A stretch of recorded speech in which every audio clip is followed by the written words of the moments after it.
Welcome to the 99 Podcast, a ministry of Crossroads Grace Community Church in Manteca, California.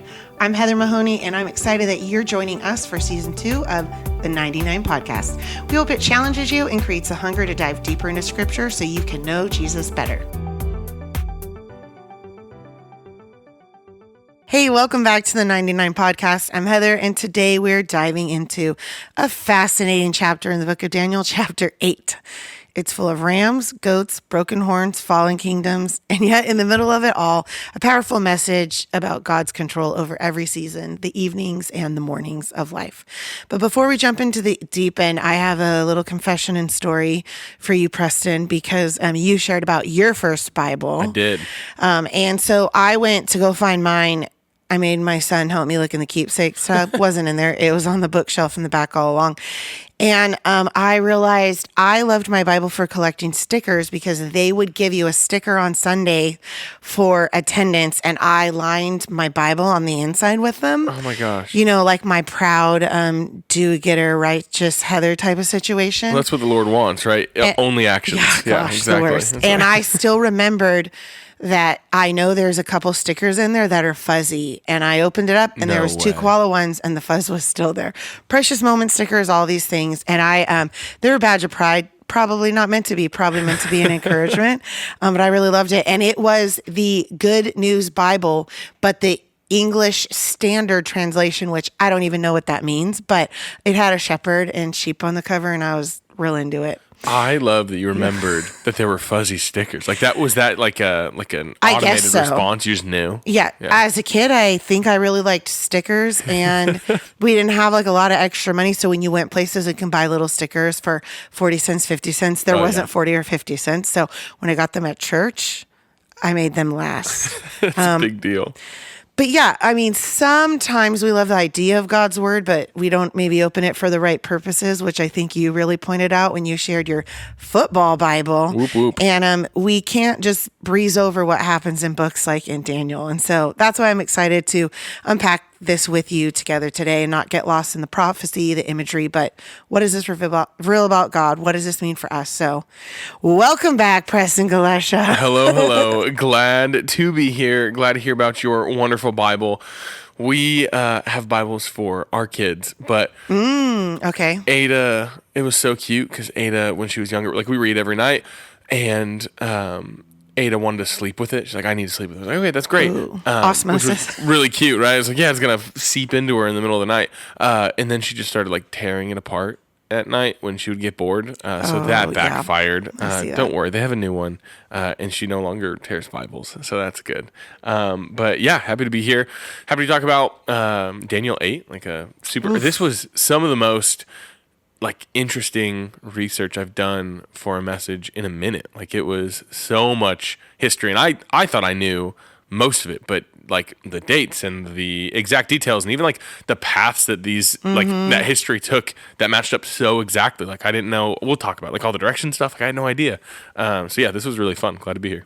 Yeah, until you shared a lot of that, it didn't cross my brain the way that it should have, because these I think are chapters that really you could spend 30 minutes on one verse, you know? So when you're unpacking this whole chapter, now you've got 20, 30 minutes of prep into your sermon, and then we cut a bunch of it and then we get to talk about some of it here. So I'm glad you're here. It can easily become one of those books where like, I feel like this happens in like Numbers, right? Like you read it and you go, okay, I did it. Like I read this part of the Bible, and then you just keep on moving forward. It takes so much more to figure out. Like you have to figure out exactly what this is saying to you, because if you read it just face value, like it's tough. But when we get to dive into it and we get to chop half the message before we give it, then we can talk about it here. And when you have to contextualize it, yeah. I think you made a good point of saying, hey, this was written to Daniel in this time period. And I remember, I know we were chatting about like parts of the Bible that we thought we knew and you learn about later. You're like, what? And I remember that story. Is it King Ehud?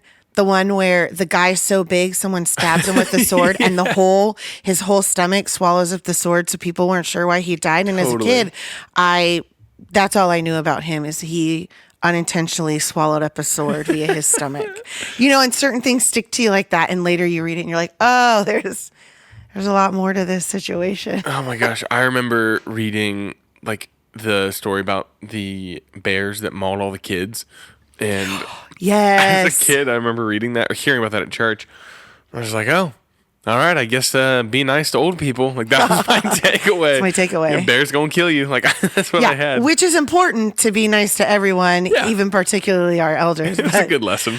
I'll say I did definitely walk away from this weekend wanting to dig deeper into my Bible. And I think you challenged us to faithfully read our Bibles, which I appreciated. Even gave some Bibles away for people who didn't have one. And just side note, those Bibles are located all the time in the lobby if you don't own one and want one, right? Yeah, you can always go grab a Bible. They're always out in the lobby. That is a resource we are never going to be stingy on. So grab one if you don't have one. Bring a friend, and if they don't have one or they don't have the app downloaded, grab one from the lobby.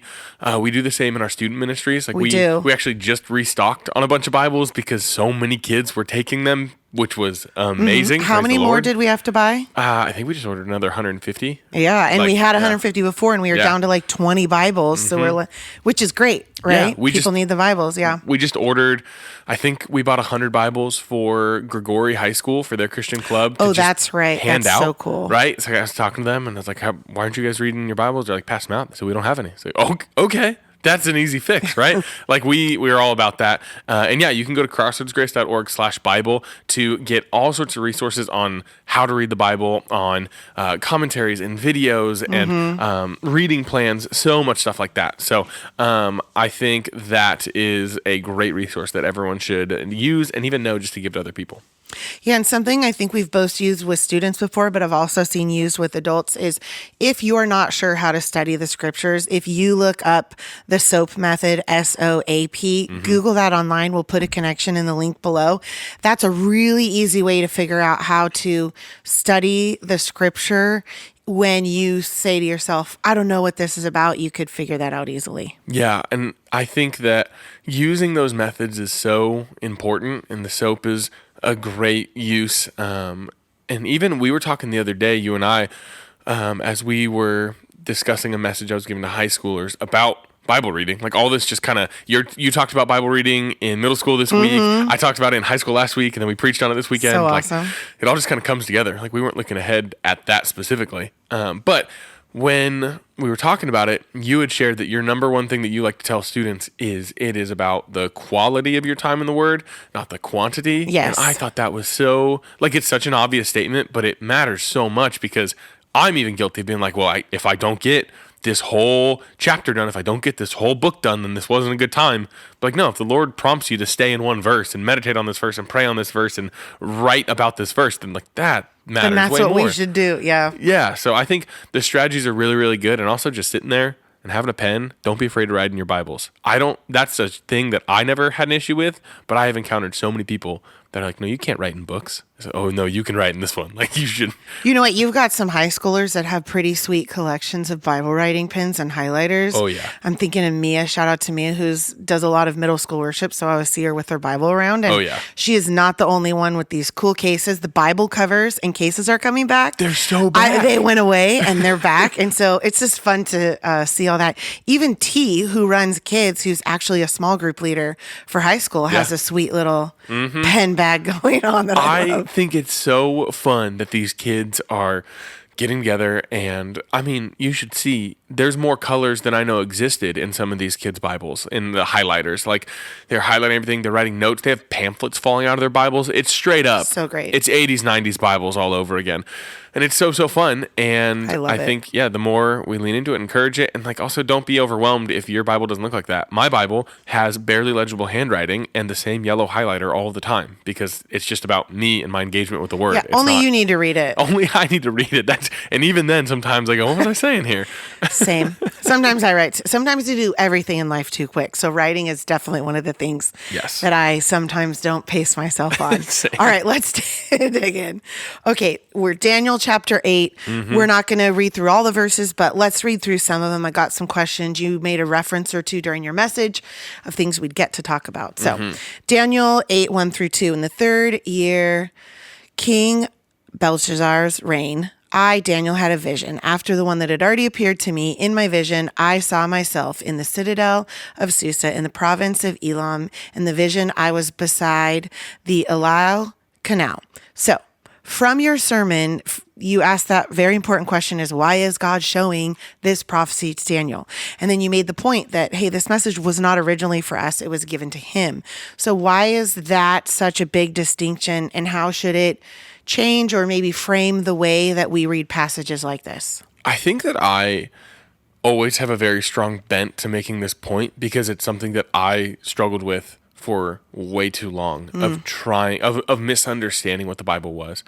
So like I am right hand in the air guilty of not reading my Bible like as often as I should have when I was younger, having a problem or a question, closing my eyes and saying, Lord, tell me an answer, and then opening the Bible and pointing to a verse and being like, this Yes. must be the answer, right? I do that all the time. And it never worked out, right? Yep. And I remember, like, every now and again, you'd lock in and be like, all right, time to read the Bible. And I would start reading random Old Testament passages.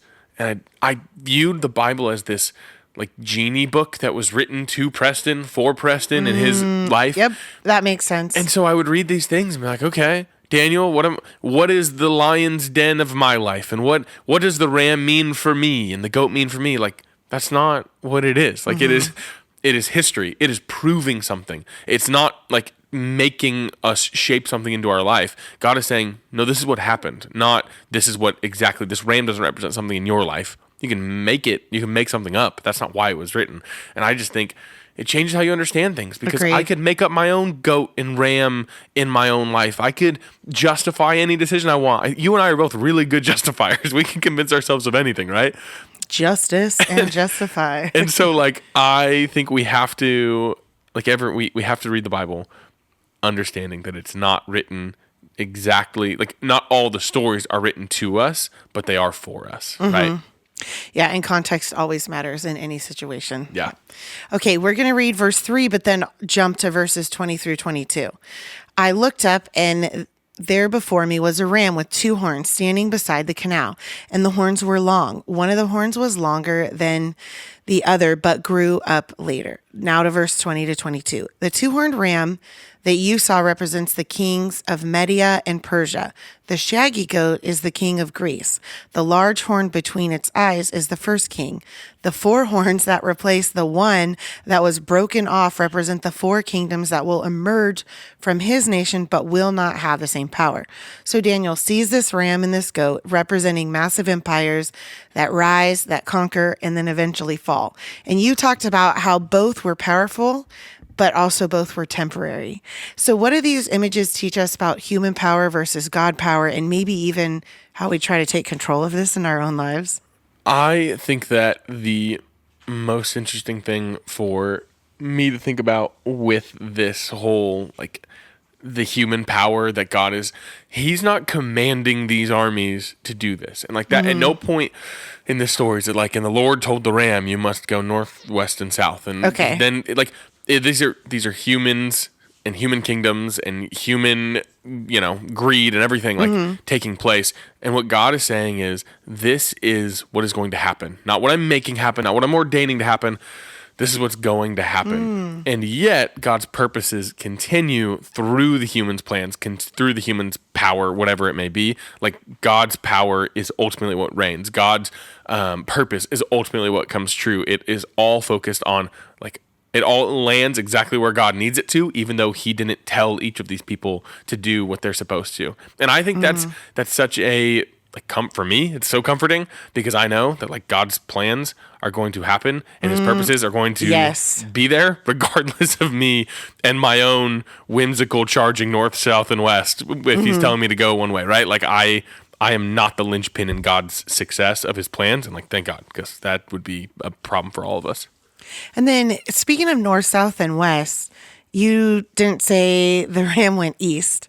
Because why? Why didn't it go east? Why is that not in the Bible? Yeah, so that's a great question, because the ram is representing, like, that Median Persian Empire, right? Okay. And it says that he charged north and south and west, and then we showed that map, and it's like, hey, he took territories in the north and the south and the west and all that. But the interesting thing is, the Median Persian Empire definitely took place, or definitely took territory out in the east. They conquered India. They like huge parts of it, which is east of, like, where the Median Empire originated from. Okay. And so historians look back at this, and there's all sorts of different, like, debates over was Daniel 8, specifically by like atheist scholars or people who like don't believe the Bible is sovereign, right? They say this, it's so accurate, it has to have been written after like all this happened. It had to have been written hundreds of years later. And one of the things they say is, well, there's something that's wrong. The Bible didn't say that the ram went east and that empire eventually took east. Why? Was the Bible just wrong? Did they miss it? Did he forget? And what makes the most sense is the book of Daniel is written in two different languages, right? So in Daniel chapter 1, it's written in Hebrew. And then in Daniel chapter 2 through either 6 or 7, not the joke 6 or 7, but like truly, it's either chapter 6 or chapter 7. High schoolers everywhere just doing the hand motion. But anyways, it's written in the different language. It's Aramaic, right? Okay, interesting. Is it? I believe so. Oh man, now I'm wavering on that. I'm 90% sure it's Aramaic. But they're not written in the same language. It's not written in the same language. Book. Okay. And then, in starting chapter 8, it goes back to Hebrew. And so, the reason this is important is because it clearly shows that the audience that Daniel is writing to shifts in these chapters. So now he's speaking specifically to those who spoke Hebrew, specifically to God's people, specifically to the Jews. And to them, they did not care what was east past the Median Persian Empire.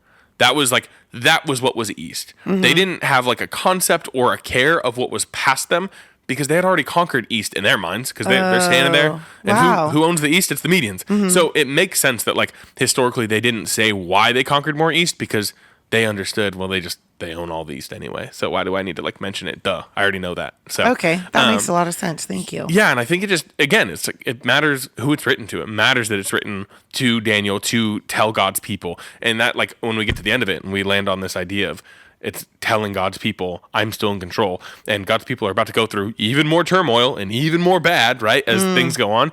He's saying, I know you. I know you intimately. I know your people. I know your purpose. I know your history. And I'm still in control. And it's just everything points to that every time. Dang. Well, that was good background information. Thank you. Now I'm going to read verses 9 through 12 and 23 through 25. Not as good as Uriah, the middle schooler, read them this weekend, but I'm going to try and do it some justice. Out of one of them came another horn, which started small but grew in power in the south and the east towards the beautiful land. It grew until it reached the host of the heavens, and it threw some of the starry hosts down to the earth and trampled on them. Verse 11, it set itself up to be as great as the commander of the army of the Lord. It took away the daily sacrifice from the Lord, and his sanctuary was thrown down. Not good. Because of the rebellion, the Lord's people and the daily sacrifice were given over to it. It prospered in everything it did and was thrown down to the ground. Now verses 23 through 25. In the latter part of their reign, when rebels have become completely wicked, a fierce-looking king, a master of intrigue, will arise. He will become very strong, and not by his own power. He will cause astounding devastation, and he will succeed in whatever he does. He will destroy those who are mighty, the holy people. He will cause deceit to prosper, and he will he will consider himself superior. When they feel insecure, he will destroy many. He will take a stand against the prince of princes, and he will be destroyed, but not by human power.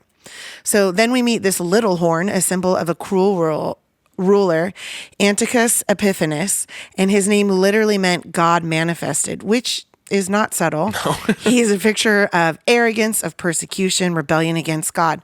So how should we as followers of Jesus respond when it feels like evil's winning, or when God's people are under pressure, much like Daniel must have felt when he's receiving this vision?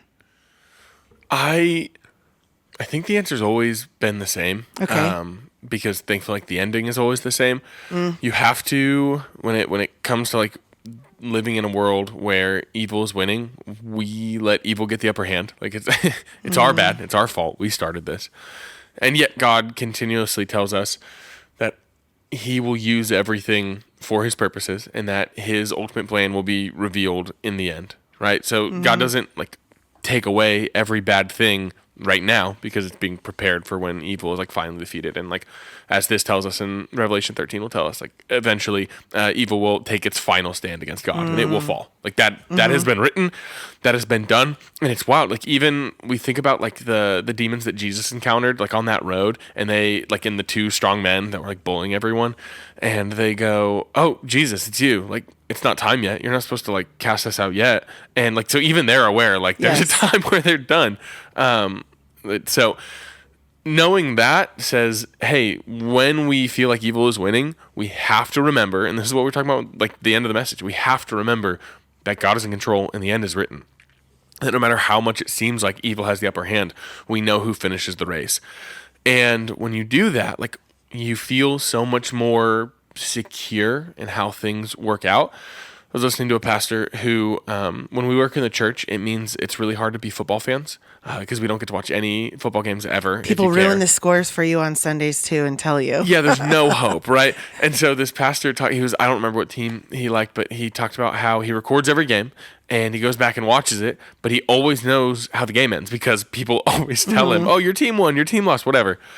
And he said, when I'm watching the game and I know my team won, he said, every time there's an interception, every time there's a fumble, every time something terrible happens, I'm not worried about it because I know at the end of the game my team wins, right? And it's just like, man, that'll preach. I wish I could live my whole life like that because I know how it ends. And even if not everything is perfect, we have to stand firm in that. And then the other thing too is like God works through the evil, God works through the pain, God works through the trials that we face, like to craft us into like more full, more mature, and like better followers. We talked about James all summer long in high school, and in the very beginning of James, this was one of the verses we kept coming back to throughout the whole book. James 1:2-4. Consider it pure joy, my brothers and sisters, whenever you face trials of many kinds, because you know that the testing of your faith produces perseverance. And let perseverance finish its work so that you may be mature and complete, not lacking anything. If you're never facing trials, if you're never facing persecution, you are not going to be like in the fullness of your maturity and your completion, because that is how the fire forges us, right? That is how the iron gets stronger with that. So I think we just have to remember how it ends and remember that God is constantly working through all of this. He's working through it all. He worked through these armies, like taking over they didn't take over nicely. These were murderous empires that he ended up using for his good. Absolutely. And I think you shared in James, but there's lots of places in the Bible we can go to that talk about, hey, your present sufferings don't equate to the future glory kind of thing. And so be hopeful and look for those too. Sometimes you maybe need to camp out on scriptures of hope at times that life's not feeling very hopeful. Switch your perspective. Yeah, the Bible's full of hope. Yes. The gospel is the good news. The whole thing. And if everything you spend time in the Bible is just about making yourself feel like guilty and shamed and terrible, you are missing the good news. The good news is you're free from all that. That is the hope of the Bible. If you get sad every time you read your Bible, you need to adjust how you understand it. Yeah, Galatians 5, it is for freedom that Christ has set you free. Yeah. So, and the grace that we get is from him. It's a gift. You didn't deserve it. So you're allowed to live knowing you didn't earn it, 100%. But you're trusting and resting in that. Yeah. Okay, so here's one I've been waiting for. You mentioned this specifically, but in verse 14, you talked about the 2,300 evenings and mornings and that we'd chat later. So it reads this way. He said to me, it will take 2,300 evenings and mornings, then the sanctuary will be reconsecrated. So you said it wasn't a countdown clock to the end of the world, but it was really about God's timing and control. Can you unpack that a little bit more for us? Yeah. So there has been so much. Everyone loves trying to predict when the end of the world is happening or when Jesus is coming back, right? We've seen it all the time. So this 2,300 days, or this 2,300 evenings and mornings, as it said, has been understood as a couple of different ways throughout history. Originally, the debate was, well, 2,300 evenings and mornings. Does that mean 2,300 days? Or does that mean half of 2,300 days, which is, what's the math? 1,150? Yes. So that's the math right there. So, because like, an evening and a morning, that's one day. So if it's half, does that make sense? Make sense why people think that? And even if it's 2,300 evenings and mornings, it would be 1,150 Then they're days. putting it together. Yes. To equal the evening and the morning of one day. Thank you. That's what I was trying to say. So, you were saying it great. So they've tried to figure out what that means, right? There's been lots of misunderstandings in history. In fact, at one point in the 1800s, a guy decided that the 2,300 days was actually 2,300 years. Ooh, and fun. According to his, right, because like the days of the Lord are not, right? So he said, oh, shoot, that's coming up from 2,300 years from when this happened in Daniel to when the time was in like the early 1800s. And so it was a massive movement. And this was like, there was no tweeting about this, right? Like this, but everyone was on the same page of like, oh, this is it. He's coming back. And people quit jobs, sold possessions. Like it was the fullness of it, and like gathered on hilltops to await the Lord coming down. And he didn't. Shocker, right? Because we're still here. Sheesh. And it goes down in history as what's called the Great Disappointment, because so many people were so convinced that Jesus was coming back, and there was revivals about it. People came to the Lord about it. If you want to go read up on it, it's so interesting. I'll link the info below. Yeah, it's crazy. And it all stems from one dude who like did some counting. It was like, this is it. And it did two big things. One, so many people lost their faith. They're like, oh, the Bible's not real. The Bible's not true. I'm out. They had massive. High hopes that were not met. 100%, because they came because of this understanding. And two, it started so many movements of large denominations and like sects of our beliefs. Like, so the Seventh-day Adventists and, there's another big one too. At least the Seventh-day Adventist Church came from this, but there's a couple other denominations that came from this Great Disappointment. And it shook everyone. And it comes back to this understanding of like, oh man, why are we trying to force our own understanding of the Bible? Why are we trying to force our own counting of these days of like these end times prophecies? So when they look back and they look at it for the context of this, what it's best understood as is one of two things. 2,300 evenings and mornings. If it is 2,300 days, then what it's referring to is the time from when Antiochus Epiphanes III, right? The real bad dude, the madman, when he started reigning, when he desecrated the temple, about 6.5 or 6 1/3 years later, which is 2,300 years, is when the temple was finally restored with the Maccabean revolt, right? And so what like most scholars would agree on is that specific prophecy is talking about from when that bad dude started his reign and when the temple was restored, because he completely desecrated the temple to the point that they wouldn't even, like when he made everyone, like when he sacrificed those pigs to pagan gods and to Zeus, and when he made all the Jews like worship the pagan gods, everything, the leaders of that area said that temple is desecrated. We will no longer sacrifice to it. We will no longer worship there, even when he had like left and left them alone for the time being when he was still reigning. But then during that revolt, about 6.5 years later, they had decided that the temple was now like it was sanctified again. It was able to be sacrificed to. And so that's what people are saying. And we know that because Jesus even talks about these celebrations in like the New Testament. He is celebrating the celebration of the temple being restored, which is what Hanukkah. That's Hanukkah and all that stuff. So that's what we've got all throughout there. And we've got that. Or the other idea is that it's the 1,150 days. And the best understanding of that is it was 1,150-ish days from when the high priest Ananias III, when he was killed, until the temple was restored again. So, okay. Yeah, that was like halfway through, like when he took reign, and then he killed that high priest that was, he was the dude, and he killed him in front of everyone, and they're saying that's when it all started. But then the temple was eventually restored, and that's where we get that fulfillment of the prophecy. So don't put a calendar invite or a calendar alarm for 2,300 days from now or from when this was there, because Jesus is probably not coming back on that day. Yeah, that's a really good point. And with that in mind, on the practical side of things, how do we stay faithful and patient when we don't necessarily understand God's timing? Maybe we feel stuck in the waiting for the evening or waiting for the morning. Man, the promise that it's going to happen, and that timing, there's never been a time in my life where my ideal timing would have been right.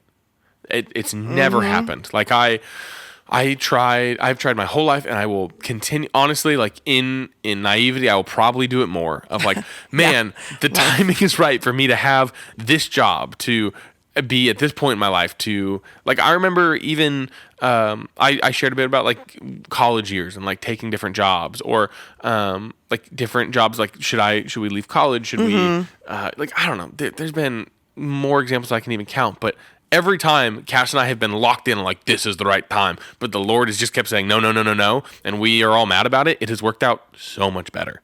And not that everything always works out for roses and crystals, but God's timing is exclusively better. It is perfect. My timing is dumb. I just need to continue to lean on him.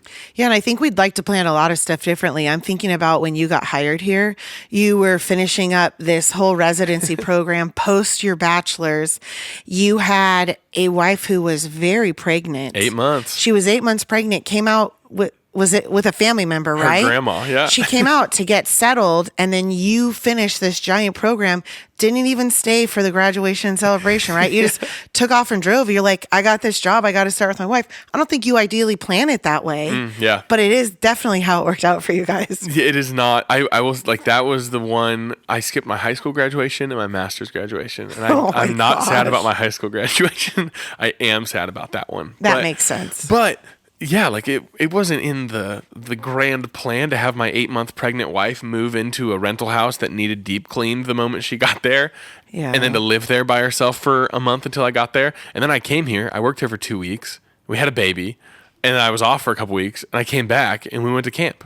Right? And I have to say that we told Preston we did not expect him to go to camp, but he was all in. That was all me. Yeah. And his wife had family come down and be with her, but I was like, I need your wife to like us still. Yeah, she took our like 4-week-old baby. Oh, that was crazy. That's right. While I was gone at camp. She saw Yosemite for the first time without you. Yeah, I was so jealous. Your baby did too. She sent me pictures, like, look at our newborn. I was just, all right, she's good for you. beautiful in Yosemite. Yeah, it was amazing. But yeah, God's timing has always been better, even when I'm frustrated, even when it doesn't make sense. I think that's just always been the case, and it's hard for me to say. I feel like I talk about God's timing a lot when it comes to like relationships in high school and young adults, and I can feel really hypocritical being like, just wait for God's timing, when like I started my relationship with my wife when I was 14. So like that feels, I always feel really bad saying it, but it's not my truth. And that's what we continually lean on. Is like, it's not the evidence of my life. Don't look at the evidence of my life or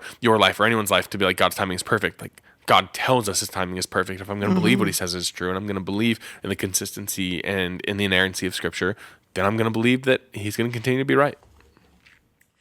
Yeah. And we have to. That's where we have to fall as Christians, because if we choose not to believe it, then we're not being obedient.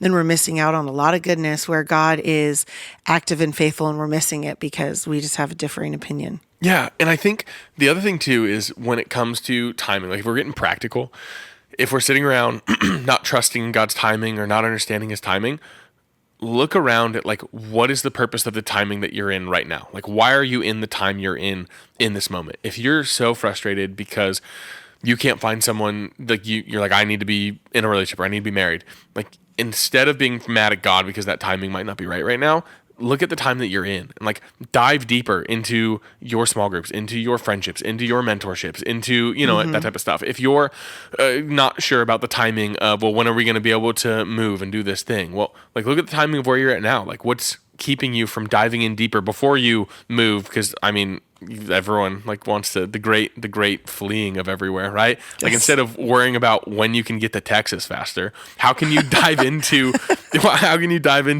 your church deeper now before you do? How can you dive into your kids in their community that you can right now? Like, there's so much goodness in the time that you're in now. And when we're focused on God's timing, all we're doing is we're just looking at future time. When God asks us, like, no, I put you in the present for a reason. Right? I put you there for a purpose. Yeah, and if we can't see our life in today as a gift, man, think of what we miss out on. Yeah, like tomorrow's not the present. Today is not for and the cheesy tomorrow's office not necessarily quote. Better. Yeah. There's a giftedness of being single. There's a giftedness of being married. There's a giftedness in the waiting. There's giftedness in the receiving. So part of it, I think, is perspective. 100%. Okay, let's look at one last kind of bigger chunk of this scripture and then a few questions, and then we'll wrap things up. I'm at Daniel chapter 8, verses 15 through 27. Yes, we're rereading a few of these. While I, Daniel, was watching the vision and trying to understand it, there before me stood one who looked like a man, and I heard a man's voice from Eli calling, Gabriel, tell this man the meaning of the vision. As it came near to the place where I was standing, I was terrified, and I fell prostrate. Son of man, he said to me, understand that the vision concerns the time of the end. While he was speaking to me, I was in a deep sleep with my face to the ground, and he touched me and he raised me to my feet. Verse 19, he said, I'm going to tell you what will happen later in the time of wrath, because the vision concerns the appointed time of the end. The two-horned ram that you saw represents the kings of Media and Persia. The shaggy goat is the king of Greece. The large horn between its eyes is the first king. The four horns that replace the one that was broken off represent the four kings that will emerge from his nation, but none will have the same but will not have the same power. In the latter part of their reign, when rebels have become completely wicked, a fierce-looking king, again, the master of intrigue, will arise. He'll become very strong, but not by his own power. He will cause astounding devastation, will succeed in whatever he does. He will destroy those who are mighty, the holy people. He will cause deceit to prosper. He will consider himself superior. When they feel secure, he will destroy many and take his stand against the Prince of Princes. Yet he will be destroyed, but not by human power. The vision of the evenings and the mornings that has been given to you is true, but seal up the vision, for it concerns the distant future. I, Daniel, was worn out. I lay exhausted for several days. Then I got up and I went about the king's business. I was appalled by the vision. It was beyond understanding. That's a lot. So Daniel's reaction really struck me. He didn't argue with God. He didn't try to rewrite the plan. He listened, he receives, and he trusts. What can Daniel's posture teach us about letting go of control in our own lives? You said the words of the wrap up there, right? He listens, he receives, and he trusts. I think that's all we can do.